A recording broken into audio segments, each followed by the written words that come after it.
Today's daf is daf tzadi, and by way of introduction to our Mishnah, the Torah says in Parshas Ki Tetzei, in the Parsha of Gerushin, Ki kach ish isho bo'olav ha'haya im lo timtza chen be'einav, ki motza ba ervas davar, v'kasav lo sefer krisus, v'nasan biyada. So our Mishnah is going to address the question, under what circumstances is one permitted to divorce his wife? Beit Shammai omrim lo yigarish adam es ishto ela im kain motza ba ervas davar shenemar ki motza ba ervas davar.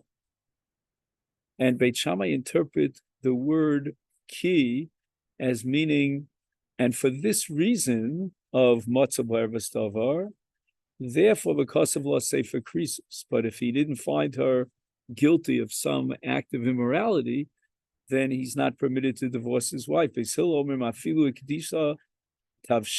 if she did something out of anger, let's say, and she burnt his food, his dinner, even though he didn't find her to be immoral in any way, he's allowed to marry her, to divorce her. And Beis Hillel can interpret the pasuk as splitting ervas and davar. Erva means immorality, and davar means some sort of deliberate mess up on her part. Rabbi Kiva omer afilu matzah acheres noah menu. We don't need any excuse whatsoever to justify giving a get, and even if he finds himself more attracted to another woman, he's allowed to divorce this woman. Shenemar v'hoya im lo timtza chen b'einav. The Torah says that she doesn't find favor in his eyes. The Gemara quotes a brisa. Tanya omru Beis Hillel Beit Shammai halok var nemar davar. Beis Hillel say to Beit Shammai, the Torah added the word davar to include another justification for giving a get, way beyond the erva. Omula lahem Beit Shammai respond to Beis Hillel's argument. Halok var nemar ervas. We should attach the davar to the word that came before it, an ervas davar. So, according to you, why did the Torah have to say, according to you, Beis Hillel, ervas davar?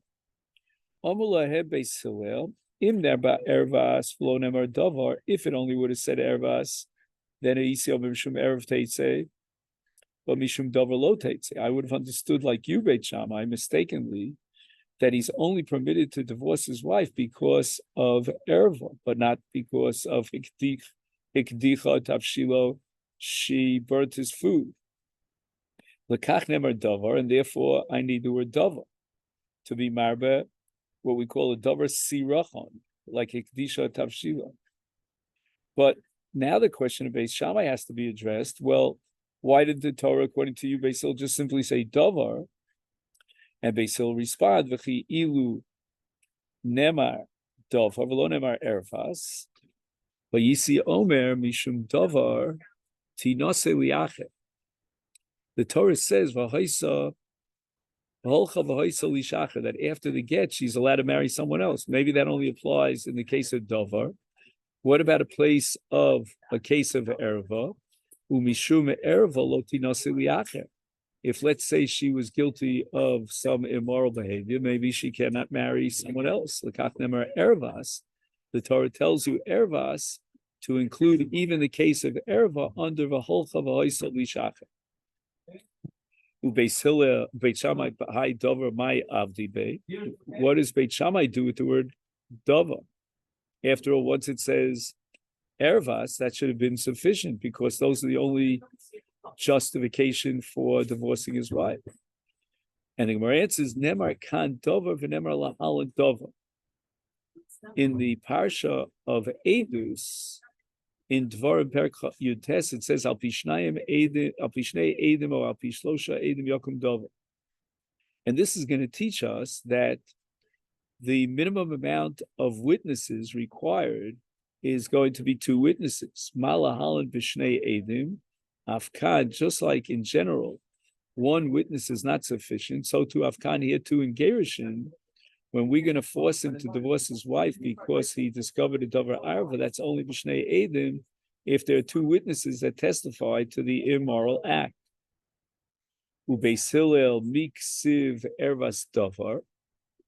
Now Beis Hillel continued this back and forth with Beit Shammai. If it would have said erva bidavar, then we would understand that it means that you need clear-cut edus, and dafka then is it erva bidavar. Bidavar means with clear-cut evidence, and that means two witnesses minimum. But it doesn't say in the pasuk erva bidavar; it says ervas davar, and ervas davar means that whether it's an erva mamish or it's a davar, what we said was a davar sirachon, he's allowed to be megarisha. Ubeit Shammai, miksiv o erva o davar. If the Torah really wanted to set up these two categories as separate, independent categories, it should have said o. Whenever the Torah wants to separate between two concepts, it always uses the word o. Ubeis Hillel lahachi. For this reason, it doesn't say erva bidavar, and the very fact that it avoids erva bidavar, which would be mashma that he has to divorce her because he found her an erva bi edus brura, because the word davar, as we saw before, al pishnai medu yakid davar, refers to edus. So therefore, there was no need for the Torah to add the word o, because if erva is to be interpreted as ervas davar, with one concept of establishing her davar sheba erva through davar, meaning two edim, then it would have said erva bidavar.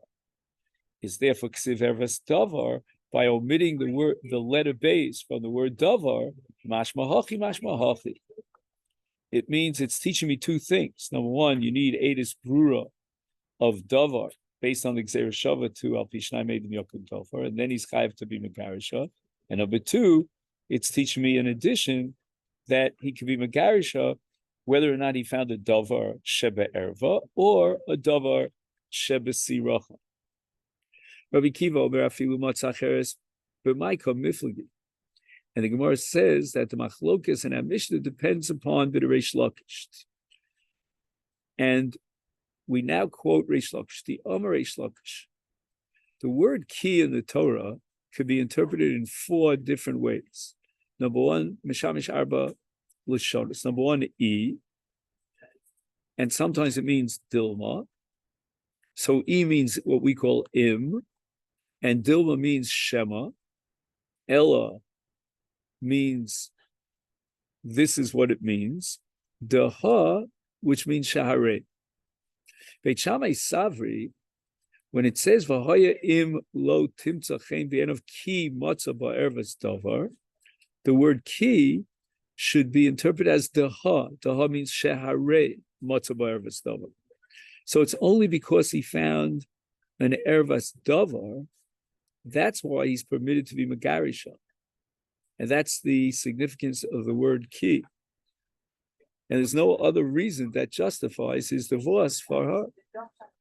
And Beis Hillel, who say that even ikdicha tavshilo, he could be megarisha, they hold like Beit Shammai, just that they interpret ervas davar as adding davar, which means ikdicha tavshilo. But Rabbi Akiva saraki matzah barvas davar, inami matzah barvas davar. Rabbi Akiva understood that the word ki means im, and it's to be interpreted as im matzah be'ervas davar, and we interpret the pasuk as if to say that there are two different reasons for permitting him to divorce his wife. The first is v'haya im lo timtza chen b'einod, and that's a separate clause, which means that she doesn't find favor in his eyes. Inami matzah ba ervas davar. Amalei popular Rava lo matzah ba lo erva v'lo davar mahu. So Rav Papa, in asking this question to Rava, is totally oblivious to the shita of Rabbi Akiva. Amalei, Rava responds to Rav Papa, Negoli Rachmona Gabe Ones. In the case of a Naira Besula that was raped, it says, Lo Yuchal Shalcha Kol Yomav. And the Gemara in Masechet Makis on Daf Tes Vav says that even if the pasuk would have said Lo Yuchal L'Shalcha, we would have known that Lo Yuchal L'Shalcha Kol Yomav. So what was the additional words of Kol Yomav? Kol Yomav Ba'amod V'achzer Koi. All the days of his life, meaning even after he divorces her, he still has a mitzvah to be machzir her and to remarry her. Beis Din will actually force him to do so. Therefore, Hasam Hu Degoli Rachman. In the case of Ones, the Torah revealed and established that if he divorces her, we're going to force him to remarry her. Aval Hacha, but with regard to a general case of a man who divorces his wife, and let's say there was no reason of Ervas Dover or Sirachon, he just feels like he could marry another woman. Mighty of it, Ova. Whatever he did. And we're not going to force him to remarry her, because if you're going to tell me that whenever a man flippantly, for no justifiable reason, divorces his wife, and that's called Shalom Gittin, then he's got to remarry her. Why did the Torah have to be machadish that in the case of an ones? That if in the case of an ones, after he raped a woman, a young girl, a nara psula, then he's got to remarry her. In general, whenever he illegally divorces his wife, or I'll say unjustifiably, he's got to remarry her. Why a special halacha dafka in the case of ones? So apparently, when we leave the case of onus, then we're not going to impose and coerce a person to remarry his wife after he divorced her. And that seems to give us a large leeway, a broad leeway for a heter of gerish. If he already decided that he wants to divorce her, and he's not willing to reveal this to his wife, so she continues to serve him like a good wife serves her husband. Mao. What should we say about this? Is he violating an Issa? And the response of Rava was Kari Alei. We should read the pasuk in Mishlei Perek Gimel Al Tachrosh Al Reach Hara Vahu Yoshe Levetachita, which means if your friend is relying upon you as one friend to another, don't think badly about it. And so too, she, your wife, is relying on you. She's trusting you. She assumes that there's a continuum of the marriage relationship, and he's thinking about divorcing her. Either he notifies her that he wants to divorce her, and then she can decide if she wants to continue in this state to be Meshamishim, or he should forget about divorcing her. But while he's decided in that state of mind that he's going to divorce her, he cannot mislead her into thinking that the marriage is going smoothly, and she will be fooled into continuing to serve. Tanya, Hoyer Rabbi Meir, Omik Shem Shadeos, B'machal Kach Deos, B'nosh. Now here we're talking about the midah of tznius and the relationship between a husband and his wife within the context of tznius, or the opposite, pritzus. And in each case, 3 cases, Rabbi Meir is going to give a mashal. Number 1, and this first example is a very, very extreme example of a person who's very demanding and very restrictive of his wife. If a fly, lands in his glass, he won't throw away the fly. He'll just throw away the entire cup of whatever he has, and it could be expensive wine. And what's the parallel in a relationship between a husband and his wife? Zu midas pipus ben Yehuda she'enoel b'fnei ishta. He was so strict with his wife that he would lock her up in a room.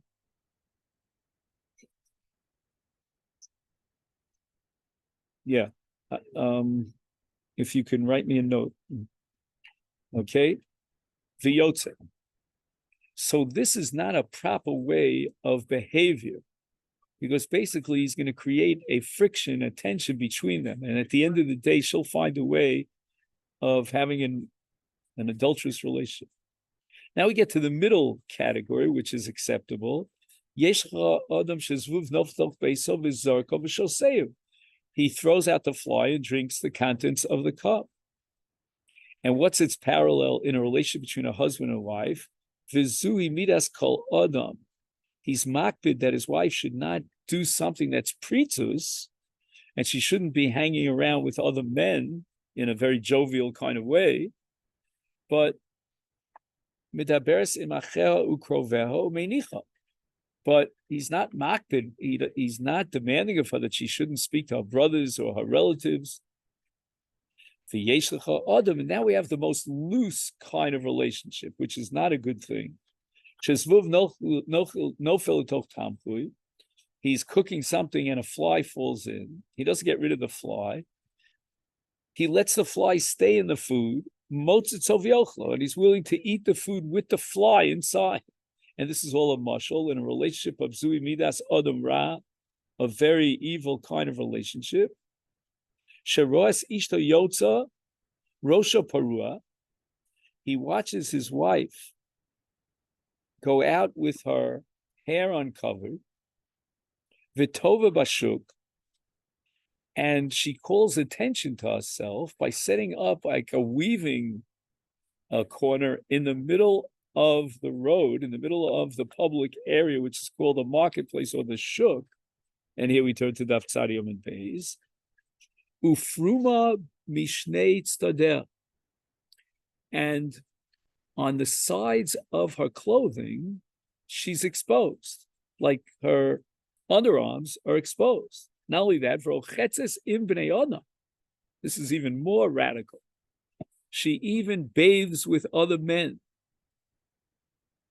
and he allows this. Like he's sharing his wife. Right? My father-in-law used to say a phrase: "You can share anything except for two things. You can't share your wife or your car, your automobile." The Gemara says, "Can you take this literally in Bnei Adam Salkadaita? Would a man allow his wife to go bathing with other men?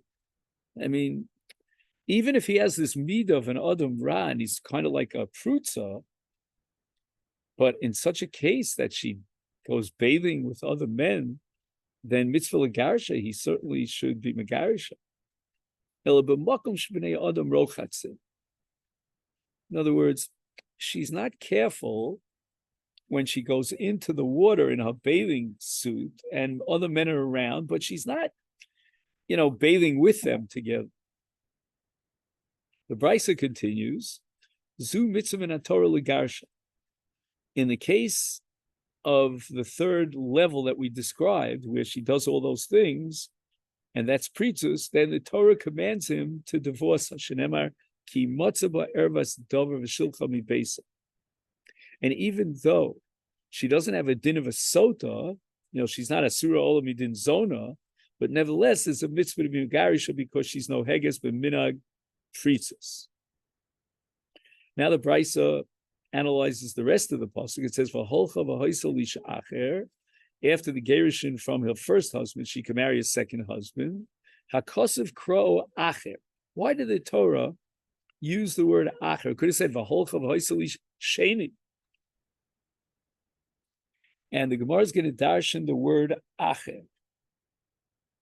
Lomar she'ein ze ben zugo lo rishon. That the second one is an acher relative to the rishon. Why? The rishon is a good guy. Zeh hotzi risha mi beisa. He saw that she's prutza and he got rid of her. Filu zeh. And the second husband, knowing full well that she was a prutza and she's publicly doing what she's doing, hichnis risha l'tok beisa. He marries a risha, and he's really bringing trouble onto himself. And that's why the second guy is called Acher. But Zacha Sheni,